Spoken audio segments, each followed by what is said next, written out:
Every year, millions of people say the same thing. This is the year I finally change. They join gyms. They start diets.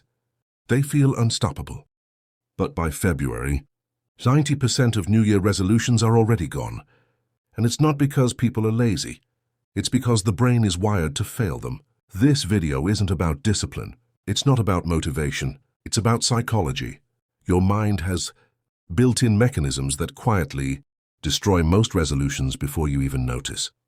Let's break them down. Reason number 1, the future self trap. When people make New Year resolutions, they believe they're making a serious commitment, but psychologically, they're not committing who they are today. They're committing a fantasy version of themselves. Psychologists call this temporal distancing, the tendency to separate our present self from our future self. Your brain subconsciously thinks, future me will have more time. Future me will be more disciplined. Future me won't feel this tired. So when January 1st arrives, it feels easy to promise big changes. There's no real cost yet. But when the future becomes today, everything changes. The alarm goes off early. Energy is low. Stress is real. Life interferes. And suddenly the commitment feels unfair. Here's the key problem. Your brain treats your future self almost like a different person. That's why people overspend on credit cards.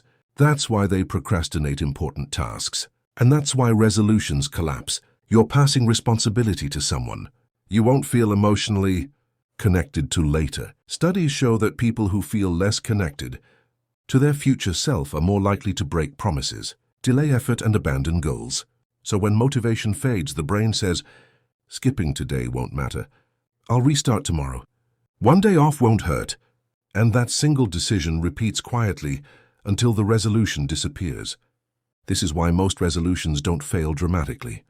They fade slowly, not because people don't care, but because they never truly committed their present identity in the first place. Reason number 2, motivation is unreliable. Most people believe motivation is the key to change. They wait to feel motivated before they act. And at the start of the year, motivation feels powerful. New goals feel exciting. Progress feels guaranteed. Everything feels possible. But psychology shows something uncomfortable. Motivation is emotional. Behavior needs structure. Motivation comes from novelty and excitement. And novelty fades fast. Once routines become boring, once progress slows, once effort feels repetitive, motivation drops. And when motivation disappears, most people stop. That's because motivation doesn't create consistency. Systems do. Your brain doesn't care about long-term goals. It cares about what feels good right now. So when motivation fades, the brain searches for comfort. Sleep instead of the gym. Entertainment instead of effort. Short-term pleasure instead of long-term progress. Here's the dangerous part. People blame themselves. They say, I lost motivation. I'm not disciplined enough. I just don't have willpower. But that's the wrong conclusion. Discipline isn't something you feel. It's something you design. Successful people don't wake up motivated every day. They remove the need for motivation entirely. They build routines that run even when emotions don't cooperate. They reduce choices. They control their environment. They make the right action the easiest option.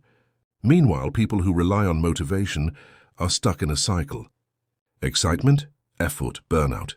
Guilt, quitting. That cycle explains why most resolutions don't fail on day one. They fail the moment motivation stops carrying the weight. Motivation feels powerful, but psychology proves it's the weakest foundation for change. Reason number 3, your brain is wired to resist sudden change. Most people believe their problem is lack of discipline, but psychology shows something different. Your brain's primary function is survival, not improvement. Anything unfamiliar, uncomfortable, or demanding is treated as a potential threat. So when someone makes a big New Year resolution like, I'll wake up at 5 a.m. every day, I'll cut out sugar completely, I'll work out 7 days a week, the brain doesn't see growth. It sees danger. Sudden lifestyle changes activate the brain's stress system. This triggers resistance not consciously but automatically. That resistance shows up as fatigue that feels unexplainable, procrastination that feels logical, doubt that feels reasonable, excuses that feel justified. The brain's goal is simple. Return to what feels safe and familiar. And the familiar always wins. This is why people don't quit resolutions with a dramatic decision. They drift away.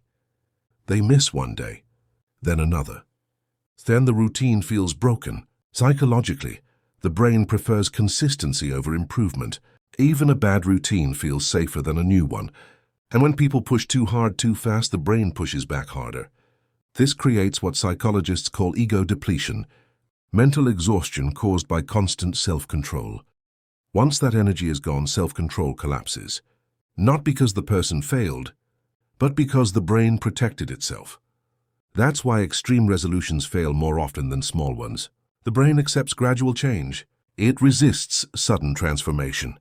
And until people understand this, they'll keep fighting themselves, instead of working with how the mind actually functions.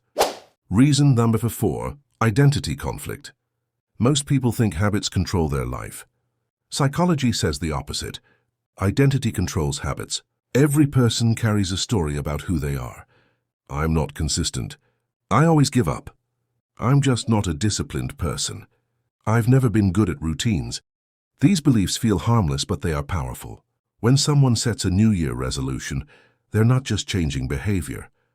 They're challenging their self-image. And the brain strongly resists anything that threatens identity.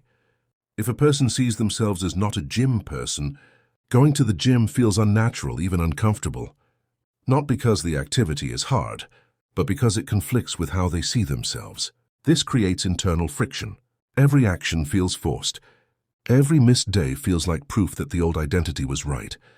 So when someone skips once, the brain says, "See, this isn't who you are. This was never going to last. You always do this." That thought is dangerous, because once behavior confirms identity, quitting feels logical, even relieving. Psychologically, people don't abandon resolutions because they failed once. They abandon them because the failure confirms an identity they already believed. This is why willpower alone doesn't work. You can't consistently act against who you believe you are. Real change begins when identity shifts first. Instead of saying, "I'm trying to work out," successful people think, "I'm someone who doesn't miss workouts." That small internal change removes resistance. When identity and behavior align, effort drops and consistency rises. Until then, every resolution feels like a fight, and identity usually wins. Reason number 5, instant gratification is rewiring your brain. Modern life has trained the brain to expect rewards immediately. A notification delivers dopamine in seconds. Streaming gives instant entertainment. Fast food delivers pleasure on demand. The brain adapts to this fast reward system. Psychologists call this dopamine conditioning.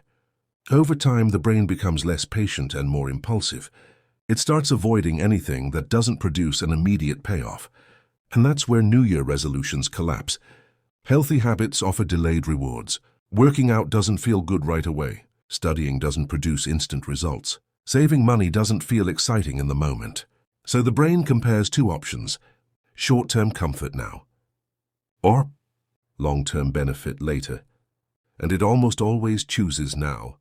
Not because people are weak, but because their reward system has been overstimulated. Here's the trap. Every time someone chooses comfort over effort, the brain learns. It reinforces the habit of avoidance. Scrolling feels easier than exercising. Snacking feels easier than restraint. Skipping feels safer than committing. Over time, effort begins to feel uncomfortable, even threatening. This is why people don't just quit resolutions. They feel relief when they quit. The brain rewards quitting with dopamine. And that's the darkest part. Quitting doesn't just end discomfort. It teaches the brain that giving up is the fastest way to feel better. Until this reward system is interrupted, resolutions don't stand a chance. Because a brain trained for instant pleasure will always struggle with long-term change. The real reason resolutions fail. Most resolutions fail because people try to change their behavior without changing the psychology behind it. They attack outcomes instead of patterns. What actually works? Successful people don't rely on willpower. They focus on small repeatable actions, environment control, identity shifts, systems over goals. Change becomes automatic, not forced. So before you set another New Year resolution, ask yourself, Are you trying to fight your brain? Or are you working with it? Because the people who succeed understand one thing. Psychology always wins. If you enjoy content that breaks down how the human mind really works, subscribe and stay aware. Because once you understand the system, you stop being controlled by it